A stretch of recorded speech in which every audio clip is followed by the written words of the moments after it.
Action करायला सांगितली तर लोक म्हणजे तुम्ही जर चित्रपटामध्ये बिन दाढीचा शिवाजी महाराज दाखवला तर मला वाटतं तो चित्रपट प्रीमियर पण होणार नाही, त्याचा प्रोड्युसरला गुंडाळावा लागेल. कारण आम्ही शिवाजी महाराज दाढीशिवाय ऍक्सेप्ट करू शकत नाही. म्हणजे आता तुम्ही म्हणताल हे कशाला आम्हाला सांगताय, याच्यामध्ये सुद्धा एक मॅनेजमेंटचं तत्व आहे. प्रत्येक यशस्वी माणसाचं एक स्वतःचं व्यक्तिमत्व असतं आणि त्या काळात सुद्धा शिवाजी महाराजांकडे स्वतःचा एक फॅशन डिझायनर आहे. म्हणजे महाराजांचे कपडे तुम्ही कधी बघा, अगदी युद्धाच्या, तुम्हाला मी चॅलेंज करतो, 1 करोड रुपयाचं बक्षीस ठेवतो, शिवाजी महाराजांनी चिलखत घातलेला फोटो कुठं बघितला असेल तर मला दाखवा. हे पर्सनॅलिटी डेव्हलपमेंट आहे, हे व्यक्तिमत्व विकास आहे, याला ब्रँडिंग म्हणतात, याला मार्केटिंग म्हणतात, याला ऍडव्हर्टायझिंग म्हणतात. शिवाजी महाराजांचा कुठलाही फोटो बघा, लाईट कलरचे कपडे, त्याच्यावरती फुलं आहेत आणि प्रसन्न व्यक्तिमत्वाला शोभेल असेच कपडे शिवाजी महाराजांचे आहेत. अगदी अफजल खानाला भेटायला गेले तेव्हा सुद्धा. म्हणून व्यक्तिमत्वाचं हे लक्षण आहे की तुम्ही कायम प्रसन्नपणाचे कपडे घातले पाहिजेत. लोक काहीतरी भयानक घालतात, त्याच्यावर भूत काय असतात, काय काय असते, काय काय. आता असलं टी शर्ट घातल्यावरती आपण समजायचं हे माणूस नाहीच आहे, माणूस नाहीच आहे. ते माणसाने माणसासारखे कपडे घातले पाहिजेत ना. लोक भलत्याच प्रकारचे कपडे घालतात, म्हणजे ते कपडे घालण्याचा हेतू सुद्धा गायब होऊ शकतो, अशा प्रकारचे कपडे घालतात. पूर्वी कापड मिळत नव्हता हा प्रश्न आहे, आता कापड असून सुद्धा लोक भलतेच भानगडी करतात. म्हणजे ह्यांना पहिलं, म्हणजे ह्याच्यावर एक तुम्हाला उदाहरण सांगतो, माणूस म्हणून ह्यांना पहिले ट्रेन केलं पाहिजे. विवेकानंद शिकेगावला गेले, शिकेगाव गेल्यानंतर त्याचा तो आवेश वेश सगळं बघितल्यानंतर एक जेंटलमॅन म्हणला, एक प्रश्न तुम्हाला विचारू का? विवेकानंद म्हणले सगळ्या जगाने विचारलं, तू खाजगीत कशा विचारत नाही? म्हणलं खाजगीच प्रश्न आहे. ते म्हणले तुम्ही असं ते सूट बूट वगैरे ते का नाही शिवून घेत, हे थोडंसं तुम्हाला आदिवासी टाईप वाटत नाही का? हे थोडं तुम्हाला खेडूत ग्रामीण भागातलं वाटत नाही का? ते म्हणले तुला काय म्हणायचे नक्की? नाही, ते म्हणले you must look like a gentleman. No, तुम्ही भाषण चांगलं करताय हो, पण ते अशी ती टारबान, तुमची पगडी, तुमचा तो असला झब्बा आणि ते असलं धोतर किंवा ते असली लुंगी, हे काय जेंटलमॅनचे हे काही कपडे असतात का? मग ते म्हणले तुमच्या मते कसे असतात हो? तर म्हणे बघा आमच्यासारखं टाय, 1 पीस 2 पीस 3 पीस वगैरे वगैरे सूट वगैरे. मग विवेकानंदने त्याला 2च ओळीत जेंटलमॅनची व्याख्या सांगितली. ते म्हणले इन युअर कंट्री, म्हणजे in our country a character makes a gentleman and in your country a tailor makes a gentleman.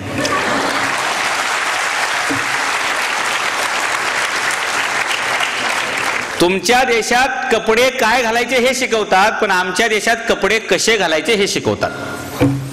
आमच्याकडे अंग झाकण्यासाठी कपडे असतात आणि तुमच्याकडे अंग दाखवण्यासाठी कपडे असतात. आलं लक्षात? म्हणजे कॅरेक्टर आणि याचा किती मोठा संबंध असतो हे इथं आहे. आणि शिवाजी महाराज, म्हणून मी तुम्हाला सांगितलं इमेज बघा, शिवाजी महाराजांसारखी पर्सनॅलिटी जगात दुसऱ्या कोणाची नाही. महाराजांचा मुकुट बघा, नुसता मुकुट जरी तुम्ही दाखवला नाही एखाद्याला, अगदी तुम्हाला सांगतो दुसरीच्या मुलाला मुकुट दाखवा, ते तोत्र असेल, बोबडा असेल, आज्ञा नसेल तरी सांगेल शिवाजी महाराज. याला ब्रँडिंग म्हणतात, याला इमेज म्हणतात, याला मार्केटिंग म्हणतात. तुम्ही कुठल्या आडनावाचे आहात, तुम्ही कुठल्या जातीचे आहात, तुम्ही कुठल्या गावचे आहात, याच्यापेक्षा तुम्ही काय मतीचे आहात ही तुमची ब्रँडिंग असली पाहिजे. आणि शिवाजी महाराज आम्हाला हे शिकवतात, you must be having a specialised knowledge, not a general knowledge. आपण पराभूत का होतो? आपल्याकडे जनरल नॉलेज, थोडंसं सायन्स पण कळतंय, थोडंसं कॉमर्स पण कळतंय, थोडंसं आर्ट्स पण कळतंय, मग कुठलीच फॅक्टरी नोकरी देत नाही. You must have special knowledge. No, Shivaji महाराजांनी किती हत्यारे चालवले असतील? ओनली 2 हत्यारे चालवतात शिवाजी महाराज आयुष्यामध्ये, एक पट्टा आणि दुसरी तलवार. कारण महाराजांची लढाई क्लोज कॉम्बॅक्ट आहे. बाकीचे त्यांचे मावळे त्याचे 2 प्रकार आहेत, म्हणजे लांबची लढाई आणि क्लोज कॉम्बॅक्ट. म्हणजे शत्रू लांब असेल, उदाहरणार्थ गोडखिंडीची लढाई झाली, तुम्हाला आश्चर्य वाटेल बघा हा माणूस मॅनेजमेंटमध्ये किती परफेक्ट आहे. ऑर्डर नावाचे तत्व, कदाचित ताई ऑर्डर नावावर 3 तास इथे निघून जाऊ शकतील, एवढं महाराजांचं मॅनेजमेंट ग्रेट आहे. 14 प्रिन्सिपल पैकी एकच प्रिन्सिपलकडे मी आता सुरुवात करतोय. गोडखिंडीची लढाई तुम्हाला सगळ्यांना माहिती आहे, तुम्ही अभ्यास केला नाही, आम्ही अभ्यास केला नाही, युरोपच्या लोकांनी अभ्यास केला. इंग्लिशमध्ये 300 नावाचा चित्रपट आला, आम्ही सगळ्यांनी बघितलं ना तो. फक्त लोकेशन बदललंय आणि कथा बदललेली आहे. पण हे 300 कसे काय सुचले त्यांना? 395 नाही सुचले, 299 नाही सुचले, 301 नाही. हे का? तर घोडखिंडीत लढलेले मावळे 300 बरोबर 300 मोजून. म्हणून तो इंग्लिशमध्ये स्पार्टाच्या राजाचं वगैरे दाखवलं ना, हा त्याच्यामध्ये. म्हणजे आपण पिक्चर बघतो, पिक्चर समजून घेत नाही. त्याच्यामध्ये एक वाक्य बघा, तुम्हाला सांगतो. त्या स्पार्टाच्या राजाला मदत करायला एक दुसरा राजा आलेला असतोय आणि तो त्यांना डिस्करेज करतो की तो सांगतो की की एवढेसे फौज घेऊन आपण एवढ्या मोठ्या शत्रूचा सामना करू शकत नाही. तर म्हणतो येस आम्ही करू शकतो. तर विचारतो कसं काय करू शकतो. तर म्हणे तू मग त्या सैनिकांची मुलाखत घेतो. तू कोण आहेस. तो म्हणतो मी चांभार आहे. तू कोण आहेस. मी महार आहे. मी हे ते असे वेगवेगळे लोक आपापला व्यवसाय सांगतात. म्हणजे 12 बलुती तरी सांगतात. आणि त्याच्यानंतर तो स्पार्टाचा राजा विचारतो त्याच्या सैनिकांना तुम्ही कोण आहात. तर ते सांगतात स्पार्टन. म्हणजे आमची जात काय फक्त स्पार्टन. आणि शिवाजी महाराजांच्या फौजेला जर विचारलं कोणालाही जगाच्या इतिहासात बघा कुठेही महाराजांचा घोडेस्वार धावला ना लगेच लोक म्हणायचे मराठा मराठा गया. मग शिवाजी महाराजांच्या फौजेला जर विचारलं कोणी तर काय सांगतील. मी नावी आहे, मी धोबी आहे, मी तेली आहे, मी कुणबी आहे, मी शेतकरी आहे, मी कॉम्प्युटर ग्रॅज्युएट असं सांगतील का. काय सांगत असतील ते एकच का मराठा मराठा अँड मराठा. तुम्हाला वाटेल मराठा ही जात आहे का. मराठा ही जात आहे का नाही. हा जातीवाचक शब्द नाही. ज्याला आयुष्यात पराभव माहित नाही अशा लोकांसाठी एक व्यक्ती विशेष म्हणून ते पद लावलं गेलं त्याला म्हणतात मराठा. जो मर के भी नहीं हटा वो मराठा. उदाहरण तुम्हाला देऊ का. आपण म्हणतो ना पुरून दाखवतो तुला म्हणजे पुरून उरून दाखवतो. असं काय लफडं झालं मॅटर झालं ना लोक सांगतात थांबा आता मी त्याला पुरून उरून दाखवतो म्हणजे पुरावा दाखवतो. काय मार्केटिंग करतात शिवाजी महाराज. काय ब्रँडिंग करतात काय इमेज करतात. तुम्हाला सांगतो अफजल खान शिवाजी महाराजांना मारायला आला तर शिवाजी महाराजांनी त्याला मारल्यानंतर सांगितलं असतं. बरेचसे लोक काय करतात शत्रूला मारल्यावर लात मारतात. जसा महाभारतात एक प्रसंग तुम्हाला सांगतो. अभिमन्यूला त्या सगळ्या दुर्योधन वगैरे लोकांनी लात मारली आणि मग दुसरा परिणाम दुसऱ्या दिवशी तो जयद्रथ वगैरे अर्जुनांनी डायरेक्ट संपवून टाकले. महाराज असलं तिरस्काराचं राजकारण करत नाहीत. अफजल खान मारल्यानंतर त्याची तिथे समाधी बांधतात. त्याला ते दिवाबत्ती करायला एक मुजावर पण नेमतात. हे तत्व कशामध्ये बसतं माहितीये का. जिजाऊ साहेबांनी सांगितलं होतं की शत्रू मेला शत्रुत्व संपलं. माणसाची शत्रुत्व नाहीये. त्याचे विचार चुकीचे असतील. तेच ज्ञानेश्वर सांगतात खळांची व्यंकटी सांडो. खळांचं वाकडे पण जावो. खळ मेले पाहिजेत म्हणजे दुष्ट लोक मेले पाहिजेत असं नाही. दुष्ट लोक सुधारले पाहिजेत. किंबहुना ते सुधारवण्यासाठीच असे लेक्चर असतात.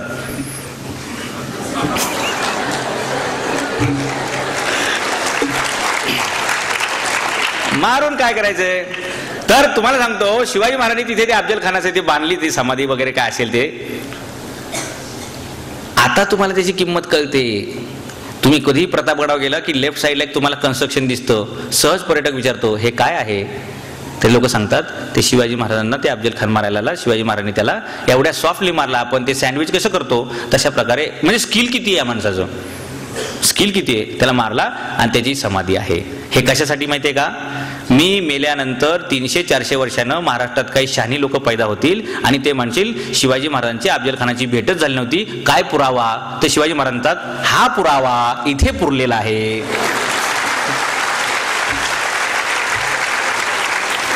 याला पोलिसांच्या भाषेमध्ये म्हणतात पंचनामा. हा मुद्देमाल हा प्रसंग ही घटना आणि हे त्याचे 2 साक्षीदार की इथे मी मारला. जो मला मारायला आला त्याला मारला. मी तिथे गाडला आणि पुरून उरलो. याला म्हणतात मराठीतल्या म्हणी इतिहासातून कशा आमच्याकडे येतात ते. बऱ्याच तुम्ही गाड्या बघता त्याच्यावर लिहिलेलं असतंय नाद करायचा नाही. ही म्हण कुठून आली माहितीये तुम्हाला. औरंगजेब इथे आला शिवाजी महाराजांच्या मृत्यूनंतर 11 सप्टेंबर 1681च्या आसपास तो इथे आला. बुरानपूरनं इथे प्रवेश केला आणि त्यांनी पहिल्या दिवशी विचारलं बरं का. बुरान मध्य प्रदेश म्हणून महाराष्ट्रात येताना त्यांनी त्याच्या सीएला विचारलं आपण किती पैसे आणलेले आहेत. तर त्याचा तो सीए सांगतो हुजूर पैसे गिनने के लिए कम से कम 14 साल लगेंगे. आपण मराठ्यांचं राज्य म्हणजे शिवाजी महाराजांनी जे मॅनेजमेंटच्या तत्वावर स्वराज्य उभं केले ते संपवायला पैसे किती आणलेत. तर त्याचा तो सीए सांगतो 14 वर्ष लागतील किमान ते पैसे मोजायला. आणि निकोलस मनुची पत्र मी एका माझ्या गनिमिका पुस्तकात लावले. निकोलस मनुची त्याचा तोफखाना प्रमुख आहे. हा फॉरेनचा माणूस आहे. इंग्रज माणूस आहे. तो लिहितो 6.5 वर्षात संभाजीराजांनी आम्हाला एवढा नाकीदम आणलाय की बादशाला किचन मधली भांडी विकावी लागली. हे मॅनेजमेंट कसलं आहे की दुनियातला सगळ्यात श्रीमंत माणूस इथे नादाला लागतो आणि नगरला कंगाल होऊन मरतो. ही आमच्या बापदादांनी लक्षात ठेवलेली गोष्ट आज आमची पोरं गाडीवर लिहितात. नाद करायचा नाही. आमचा नाद केल्यावर काय होतं तर भले भले कंगाल होतात आणि म्हणून ते गाडीवर असतात. अर्थात त्यांचा हेतू वेगळा असेल पण हे वाक्य औरंगजेबाचं आहे. तो मर्दानी त्याच्या पोरांना बोलून सांगतो की आयुष्यात कुठलीही घोडचूक करा पण मराठ्यांचा नाद करू नका.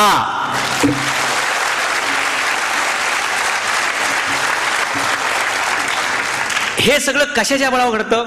याला मॅनेजमेंट म्हणतात, याला व्यवस्थापन म्हणतात. माणसं, हत्यार, घोडे, शस्त्र. आता तुम्हाला सांगतो, मॅनेजमेंटमध्ये कुठलंही मोठं काम उभं करायचं म्हटलं की लोक आम्हाला पहिली अडचण उभी करतात. काय? पैसे किती आहेत तुझ्या खिशात? पैशाची काय गरज आहे? डोक्यामध्ये काम उभं असेल तर पैसे तुम्ही उभे करू शकता. 1980 साली धीरूभाई अंबानी एका बँकेत गेले आणि म्हणले मला लोन पाहिजे, मला एक मोठं काम उभं करायचंय. बँकेच्या मॅनेजरनी शहाणपणा शिकवायची गरज आहे का? तो म्हणला you are not worthful to get this much loan. तुम्हाला हे लोन मिळण्याची तुमची योग्यता नाही. धीरूभाई अंबानी म्हणलं ठीक आहे, हरकत नाही, तू आणि तुझी बँक बघून घे. 2008 साली म्हणजे धीरूभाई मेल्यानंतर 4-5 वर्षांनी मुकेश अंबानी त्याच बँकेत परत गेले. मॅनेजर म्हणला ह्यांना परत लोनची गरज पडली का काय? सुदैवाने तो मॅनेजर तिथंच होता. मुकेश अंबानी गेले आणि म्हणले मी आज इथं आलेलो वेगळ्या कामासाठी, माझ्या वडिलांचं एक स्वप्न होतं ते पूर्ण करण्यासाठी. त्यांनी विचारलं काय आणखी लोन बिन पाहिजे काय, वाढवून कोटेशन वगैरे थोडं? ते म्हणले नाही, माझ्या वडिलांची इच्छा होती ही बँक विकत घ्यायची, तर मी कोटेशन द्यायला आलोय, तुम्ही तुमची प्राइस सांगा, अख्खी बँक ब्रँचेस सकट मला विकत घ्यायची आहे. बँकेचं नाव IDBI. पुरावा सकट सांगतो. हे मॅनेजमेंट धीरूभाईंना कसं कळलं असेल? टाटा, बिर्ला, अंबानी म्हणजे टाटा, बिर्ला, गोदरेज यांना पाठी टाकून हा माणूस एकाच पिढी एवढा श्रीमंत झाला. शिवाजी महाराजांचा हा इतिहास आहे. आदिलशाही, मोगलशाही, कुतुबशाही, इंग्रज, फ्रेंच, पोर्तुगीज, डच या सगळ्यांना मागे टाकून 35 वर्षात हा माणूस आशियातील सर्वात श्रीमंत माणूस झाला. फक्त मनाची श्रीमंती नाही. आपल्याला बरेच लोक तत्त्वज्ञान शिकवतात मनाची श्रीमंती असली पाहिजे, त्यासाठी खिशात पैसे लागतात. वरवर माया कळतं लोकांना. मनाची श्रीमंती पाहिजे. अरे मनाच्या श्रीमंतीला खिशात पैसे लागतात. म्हणून मी नेहमी पोरांना सांगतो, तुमची बाजारात इज्जत किती आहे, तुमचं बाजारात किती वजन आहे हे तुम्ही ओळखायचं असेल तर एखाद्या नातेवाईकडे जा. किती सेकंदात दरवाजा उघडतो हे बघा, आणि तुम्ही घरातून बाहेर पडल्यावर किती फ्रॅक्शन ऑफ सेकंदात दरवाजा आपटला जातो याच्यानं तुमची किंमत तुम्हाला कळेल. आपापले अनुभव तपासून बघा काय असेल. याला मॅनेजमेंट म्हणतात. शिवाजी महाराज हैदराबादच्या बादशाह कुतुबशाहला भेटायला येणार. बादशाह आपला दरबार सोडून 1 किलोमीटर पुढे पायी आलेला आहे महाराजांना भेटायला. फक्त भेटलेलं नाही तर महाराज ज्या पालखीत बसले त्या पालखीला खांदा सुद्धा दिलेला आहे. काय रिस्पेक्ट असेल या माणसाचा, काय माणसाचा आदर असेल. मुसलमान बादशाह शिवाजी महाराजांच्या स्वागताला सगळ्या हैदराबादमध्ये भगव्या पताका लावतो, आणि आज आम्ही शिवजयंतीचे नाव दंगे करतो. हे आम्हाला इतिहास न कळल्याचं लक्षण आहे. दंगा होऊ शकला नाही पाहिजे मराठात, पण आम्ही करतो. आमचं दुर्दैव आम्हाला शिवाजी महाराज कोणी सांगत नाहीत. खरे शिवाजी महाराज सांगितले तर बऱ्याच लोकांची दुकानं बंद होतील, म्हणून ते सांगत नाहीत. तर आपली जबाबदारी आपण ती दुकानं बंद करायची आहेत. शिवाजी महाराज आता डोक्यावर नाही, डोक्यात घ्यायचं काम आपल्याकडे. तर मी तुम्हाला मग सांगत होतो, ऑर्डर फक्त त्या शिवा काशीदला जर ट्रेनिंग बरोबर मिळालं नसतं, त्यांनी ऍक्शन बरोबर केली नसती, सिद्धीजवरनं लगेच पाठला केला असता आणि शिवाजी महाराज सापडले असते. मला ते 300 पिक्चर बद्दल सांगायचं होतं की घोडखिंड तुम्हाला वाटते काय 2-4-50 फुटाची होती काय? 16 किलोमीटर. आणि 16 किलोमीटरचा एरिया किती लोकांनी कव्हर करायचा आहे? फक्त 300 लोकांनी. 300 लोकांनी किती लोकांचा सामना करायचा आहे? सिद्धीजवळचा जावाई सिद्धी मसूद 5000 फौज घेऊन पहिला थडकला. ते 5च्या 5000 सगळे कापून काढलेले आहेत. म्हणजे लॉंग रेंजचे हत्यार वापरलेत. मराठ्यांकडे 0 बजेट हत्यार आहेत बरं का. हे निसर्गात मिळतात ना दगड, ते दगड 2 प्रकारे मारता येऊ शकतात. एक बेचकीनं, म्हणजे लॉंग डिस्टन्स नसेल, कमी डिस्टन्स असेल 50-25 फुटावला तर बेचकीनी बरोबर मारायचा. आणि महाराजांनी ट्रेन केलेली पोरं एवढी हुशार असायची बरं का, की ते स्पर्धा कशी असायची ऑलिम्पिक सारखी. आंबे असेल ना, लेफ्ट राईट मिडल, ती पोरं तुम्ही स्पर्धा सांगायची, मिडलचा आंबा उडून दाखव, ते मिडलचाच आंबा तोडणार, पाडून दाखवणार बेचकीनं. दुर्दैवानं हे कौशल्य जे प्रत्येक जातीमध्ये, प्रत्येक धर्मामध्ये, प्रत्येक गावामध्ये, प्रत्येक मातीमध्ये जे उपजत जो गुण असतो त्या गुणाला फुलवण्याचं काम शिवाजी महाराजांना केलं. आणि म्हणून ज्याची जी गुणवत्ता असेल तशा प्रकारचं त्याला ट्रेनिंग देऊन तेवढं एक्सपर्ट केलं. हे जर प्रिन्सिपल आम्ही फॉलो केलं असतं मॅनेजमेंटचं, तर आम्हाला ऑलिम्पिकमध्ये किमान 100 गोल्ड मेडल मिळाले असते. पण 1952 खाशाबा जाधवांनंतर आत्ता कुठे आम्हाला गेल्या वर्षी एखादं ब्रॉन्झ मिळाले, सिल्वर मिळाले, गोल्डचं नावच नाही. कारण गोल्डमॅन तयार करणारी गोल्डमॅन फॅक्टरी आम्ही समजून घेतलेली नाही. आणि म्हणून आमच्यावरती ही वेळ आहे की शिवाजी महाराजांनी अशा प्रकारची माणसं ट्रेन केली की ती माणसं तयार परफेक्टली झाली पाहिजेत. 16 किलोमीटरची खिंड 300 लोकांनी लढवायची, 5000 लोक मारले गेले, आणखी 5000 लोकांची फौज आली. त्या सगळ्या लोकांबरोबर हे संघर्ष करतात. आणि आणखी तुम्हाला आश्चर्य वाटेल अशी बातमी सांगतो, या सगळा संघर्ष सकाळी 8 वाजल्यापासून संध्याकाळी 6 वाजेपर्यंत चालतो. आणि मराठ्यांची कॅज्युअल्टी किती आहे? 10,000 लोकांचा सामना करताना ओनली 23. काय मॅनेजमेंट असेल या माणसाचं? कशा प्रकारे लढले असतील? लांब होते तेव्हा गोफणीने मारा, जवळ आले की मग बेचकीने मारा, त्याच्यापेक्षा जवळ आले की एक विटा नावाचं हत्यार असते. म्हणजे लढाई करताना सुद्धा मॅनेजमेंट असते, कोणाला कुठलं हत्यार द्यायचं आणि ते कसं चालवलं जातं. विटा म्हणजे काय, एक मोठा 14 फुटाचा भाला असतोय आणि त्याला पाठीमागे रस्सी बांधलेली असते. त्याचं शेवटचं टोक हातामध्ये धरायचं, तर भाल्याचं टोक एकदम निमुळतं असतंय सुईसारखं एकदम, म्हणजे कुठेही फेकलं तर ते दगडात सुद्धा रुतलं पाहिजे एवढं परफेक्ट त्याची धार आहे ती. आणि त्याला पुढे पॉयझन लावलेलं असतंय, ते फेकून मारायचं. हा माणूस कुठे लपलेला आहे, झाडात, झुडपात, अंधारात, आणि बरोबर तो 15-20 फुटाचा माणूस मारतोय, त्याच्या छातीत तो भाला घुसवायचा आणि परत. आता आपले लोक सांगतायत recycle and reuse. Shivaji Maharaj त्यावेळी वापरत होते, ते हत्यार मारायचं, परत त्या रस्सीने खिचून घ्यायचं, परत मारायचं. म्हणून 300 लोक एवढ्या लोकांचा सामना करू शकले. आणखी जवळ आला की मग पट्टा, त्याच्यापेक्षा जवळ आला की मग तुमची तलवार, आणि त्याच्यापेक्षा जवळ आला तर मग सुरी, चाकू काय असेल ते, म्हणजे कराटे स्टाईल, फ्री स्टाईल. हे सगळे डिटेल्स आहेत की महाराजांची माणसं कमीत कमी काळामध्ये एवढ्या मोठ्या शत्रूचा सामना करतात. याला म्हणतात ह्युमन मॅनेजमेंट. तिथे जर शिवाजी महाराजांनी चुकीची माणसं निवडली असती, पन्हाळ किल्ल्यावरती 5000 माणसं होती, त्यातली 1000 माणसं महाराजांना, 600 माणसं निवडायची होती, ती 600 माणसं महाराज निवडली, 300 माणसं तिथे लढली. त्यातले जर 2-4 जरी चुकीचे निवडले असते तर काय झालं असतं. महाराजांचा पाठलाग सिद्धीने केला असता विशाळगडापर्यंत आणि इतिहास संपला असता. हेच तुम्ही पुढचं प्रकरण बघा ऑर्डरचं. महाराज आग्र्याला गेले आणि आग्र्यामध्ये जर तिथे त्या हिरोजी फर्जतच्या ऐवजी दुसरा कोणी माणूस निवडला असता आणि त्याला ती ऍक्टिंग जर करता आली नसती मदारी मित्र त्या लोकांना, तर इतिहास काय झाला असता. म्हणून आखातच्या युद्धामध्ये सद्दाम हुसेन जे 40 डमी घेऊन सोबत फिरत होता, म्हणजे अमेरिकन राष्ट्राला असं टेन्शन होतं, सद्दाम ईस्ट मध्ये पण दिसत आहेत, वेस्ट मध्ये पण दिसत आहेत, मिडल मध्ये पण दिसत आहेत, जिकडे तिकडे सद्दाम हुसेन दिसत आहेत. कशामुळे? 40 डमी. आणि शिवाजी महाराज त्यांच्यासोबत कायम 2 डमी घेऊन प्रवास करतात. किती मोठा माणूस असेल हा, की मला गरज पडेल तेव्हा बरोबर मला हे ऍक्शन करता आली पाहिजे, माझी माणसं माझ्या पद्धतीने वागली पाहिजेत. म्हणून शिवाजी महाराजांनी फक्त डमी शिवाजी निर्माण नाही केलेले, तर आपल्यासारखेच हुबेहूब अनेक शिवाजी निर्माण करण्यासाठीच महाराजांचं चरित्र होतं. पण आम्ही ते समजू शकलो नाही आणि म्हणून साधा 350 वर्षात मावळा आम्ही निर्माण करू शकत नाही. काय निष्ठा आहे मावळ्यांची शिवाजी महाराजांवरती. लग्नाची पत्रिका द्यायला गेलेला तानाजी मालुसरे म्हणतोय की आजपर्यंत असं कधी झालं नाही की मी आतमध्ये आलो घरामध्ये आणि तुम्ही चाललेला विषय बंद केला. काहीतरी सिक्रेट बात असली पाहिजे, काहीतरी वेगळंच पाहिजे. जिजाऊसाहेब म्हणले गप, तुला काय करायचे, चालले ते चालू दे. नाही म्हणले आऊसाहेब काहीतरी गडबड दिसते. मग शिवाजी महाराज म्हणले ते आऊसाहेबांचं असं म्हणणं की ते बरेच दिवस कोणाला ते तिथं ते दुसरं निशाण दिसतंय, ते स्वराज्याच्या सेंटर पॉईंट मधला किल्ला आहे, आपल्याकडे असला पाहिजे. हा म्हणले एवढीशी बातमी काय, मी करून देतो. अरे पण तुझ्या पोराची पत्रिका द्यायला तू, ते नंतर बघू, पहिलं तुमचं स्वप्न काय, स्वराज्याचं स्वप्न काय ते मी बघेल. आणि त्यानुसार तानाजी मालुसरे वाटचाल करतो आणि तानाजी मालुसरे जातात, लढतात आणि शहीद होतात. का असं तानाजी मालुसरे म्हणत असतील हो की आधी लग्न कोंढाण्याचे आणि मग रायबाचे. 3 वर्षापूर्वी मी त्यांचे 13वे वंशज बाळकृष्ण मालुसरे यांना भेटलो, त्यांनी मला काही गोष्टी दाखवल्या. शिवाजी महाराज स्वतः त्या रायबाच्या लग्नाला हजर आहेत. 1 महिन्यानंतर दुखवटा संपला की त्या रायबाचं लग्न झालं. आयोजन शिवाजी महाराजांनी केले, स्वतः जिजाऊ साहेब शिवाजी महाराज राजपरिवार त्या लग्नाला हजर आहे. आणि रायबाला आहेर म्हणून शिवाजी महाराज 25 किलो सोनं. आज 25 किलोची किंमत किती होते. माझा एक सहकारी शहीद झाला आणि म्हणून त्याच्या मुलाच्या लग्नाचा खर्च तर केलाच केला, पण त्या मुलाला आपण आंदन म्हणतो, काय आहेर म्हणतो, ते 7.5 कोटी रुपयाचं सोनं दिलेलं आहे. एवढंच नाही, 24 फेब्रुवारीला तानाजी मालुसरे शहीद झाले आणि 25 तारखेला सूर्याजी मालुसरेंच्या हातामध्ये कागद आहे की तानाजी पडले, सूर्याजी आजपासून सिंहगडची किल्लेदारी तुमची. आज इथे या देशामध्ये माणसं मरून त्यांची पोरं पण मरायची वेळ होते, पण त्यांच्या पेन्शनचा प्रश्न निकालात निघत नाही.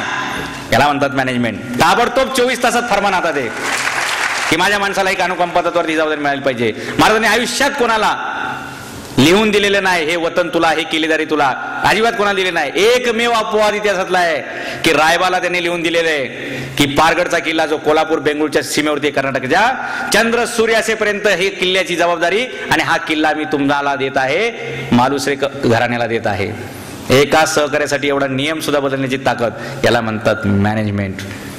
माणसं पहिली आहेत, नियम पहिले नाही. माणसासाठी नियम असतात, नियमासाठी माणसं नसतात. हे शिवाजी महाराजांना मान्य आहे आणि म्हणून महाराज त्या माणुसकीच्या अँगलने काम करत असतात. महाराजांसाठी माणसं पहिली आहेत. माझा सैनिक मेला नाही पाहिजे, माझा सैनिक जखमी झाला तर त्याला योग्य वेळी त्या ठिकाणी ते सगळं मिळालं पाहिजे, औषध वगैरे याच्यासाठी. आज पाण्यावरती लाखो करोड रुपये आम्ही खर्च करतो कशाला? पाणी शुद्ध करायला. आणि शिवाजी महाराज काय करायचे? गावागावात सगळ्यांनी सांगितलं होतं शेवग्याची झाडं लावत चला, शेवग्याच्या शेंगा वाळवा, आणि जिथे ते तुम्हाला पाण्यामध्ये काय अडल्ट्रेशन वगैरे सापडेल तिथं फक्त त्या शेंग्याची पावडर करायची आणि त्या तलावात टाकून द्यायची. झालं प्युरिफिकेशन. आज आमचं ऍग्रिकल्चर सायन्स याच्यावर स्टडी करायला पाहिजे. ही छोट्या छोट्या गोष्टी आहेत. निरगुडी लावायची, बाबळीची झाडं लावायची, अँटीसेप्टिक म्हणून वापरता येतं. हळद लावायची, आलं लावायचं. माझ्या सैनिकांच्या पोरांना हाताला मुंग्या येणं, कारण त्यावेळी लढाई मोठी काम असते, हाताला मुंग्या येणं किंवा अचानक त्याला थकवा येणं हे असं होता कामा नये. म्हणून B12 हे विटामिन मिळालं पाहिजे म्हणून कंपल्सरी ताक पाजणारा माणूस आहे. आज आमच्या शासनाने कंपल्सरी केले काय? पोरांना शाळेत दुपारचं जेवण मिळालं पाहिजे. ह्याचा उगम कुठे आहे? 350 वर्षापूर्वी शिवाजी महाराज आपल्या सैनिकांच्या पोराला कंपल्सरी ताक प्यायला मिळालं पाहिजे याची तरतूद करतात. आम्हाला आपल्या माणसांसाठी एवढी काळजी घेणारा माणूस सापडला पाहिजे, तसा तो निर्माण झाला पाहिजे. आणि म्हणून अशा व्याख्यानमालेचं आशाजन करतो. शिवाजी महाराज एक वेगळं रसायन आहे जे सातत्यपूर्ण अभ्यासातून निर्माण होत असतं, काही असं अचानक होत नसतं. आणि म्हणून मी तुम्हाला ते ऑर्डर नावाचं तत्व सांगत होतो की शिवाजी महाराज ज्यावेळी सुरतेला गेले तेव्हा पण एक प्रसंग घडला होता की जिथे शिवाजी महाराजांना भेटायला तो वकील आला होता आणि त्या वकिलांनी सुरी काढली, डायरेक्ट शिवाजी महाराजांना खूप सारा प्रयत्न केला. महाराजांच्या बाजूला सोमाजी नाईक नावाचा एक बॉडीगार्ड उभा होता. त्यांनी मध्ये अशा प्रकारे वार केला की त्या वकिलाचा हात तुटून तरी सुद्धा तो शिवाजी महाराजांच्या अंगावर जाऊन पडला आणि शिवाजी महाराज बेशुद्ध पडले. म्हणजे या माणसाचा अलर्टनेस किती असेल? योग्य ठिकाणी योग्य माणूस जर नसता निवडला तर तिथे परत शिवाजी महाराज गडबड झाली असती. आग्र्यावरून सुटताना पण दुसरा माणूस निवडला असता, गडबड झाली असती. योग्य ठिकाणी योग्य वेळी योग्य कामासाठी योग्य माणूस निवडणं हे मॅनेजमेंटचं बेसिक प्रिन्सिपल आहे. त्याला आपण ऑर्डर म्हणतो. आपल्याला ऑर्डर दुसरी माहिती आहे.